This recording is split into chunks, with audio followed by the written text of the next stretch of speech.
జై Sriram. Hi hello అండి, welcome back to life style with Lalli. Season change అయింది కదా, కొంచెం కోల్డ్ కాఫ్ వల్ల కొంచెం లేట్ అయింది వీడియో పెట్టాం. ఈరోజు నేను అందరికీ ఎంతో ఇష్టమైన స్పాంజ్ కేక్ ఎలా తయారు చేయాలో, అది కూడా ఓవెన్లో కాకుండా ఎయిర్ ఫ్రైయర్లో ఎలా చేయాలో మీకు చూపిస్తాను. రండి, మన ఇంట్లో ఉన్న ఐటమ్స్తోనే మనం ఈజీగా ఎలా చేసుకోవాలో చూపిస్తాను. ఒక బౌల్లోని 1 కప్పు మిల్క్ తీసుకోవాలి. దాంట్లో 1 స్పూన్ లెమన్ జ్యూస్ వేసుకుని, తర్వాత 1 కప్ షుగర్ కూడా వేసుకుని కలుపుకోవాలి. దానికి 1/2 కప్ ఆయిల్ వేసుకుని బాగా మిక్స్ చేసుకోవాలి.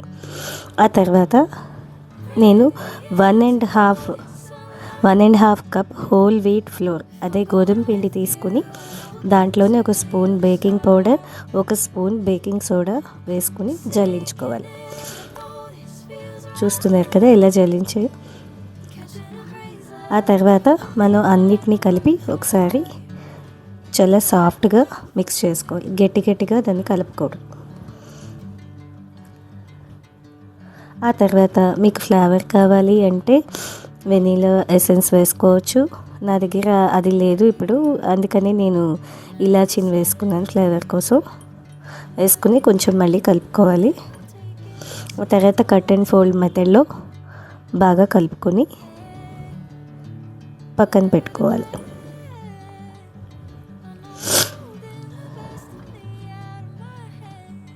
తర్వాత బటర్ పేపర్ తీసుకుని కరెక్ట్గా మన బౌల్కి సరిపడేటట్టు కట్ చేసుకుని గిన్నెలోని పెట్టుకోవాలి.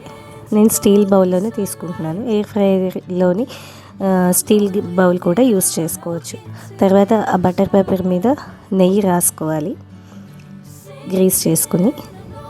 తర్వాత మనం కలిపి పెట్టుకున్న మిక్సీని వేసి ఒకసారి ట్యాప్ చేయాలి, ఎందుకంటే ఎయిర్ బబుల్స్ ఫామ్ అవ్వకుండా ఉంటాయి. ఆ తర్వాత ముందుగానే ఎయిర్ ఫ్రైయర్ని 10 మినిట్స్ ప్రీ హీట్ చేసుకోవాలి. నేను ముందుగానే చేసుకున్నాను. తర్వాత మనం మిక్స్ కలిపిన ఈ బౌల్ని అందులో పెట్టి టైంని సెట్ చేసుకోవాలి. నేను ఇక్కడ 20 మినిట్స్ పెట్టాను.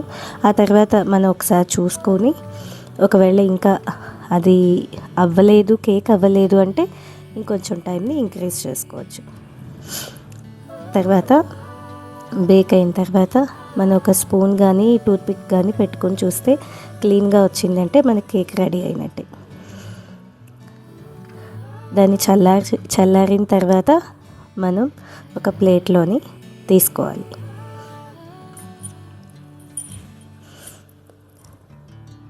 బటర్ పేపర్ని రిమూవ్ చేసి తీసుకుంటే ఎంతో స్పాంజీ కేక్ చాలా బాగుందండి.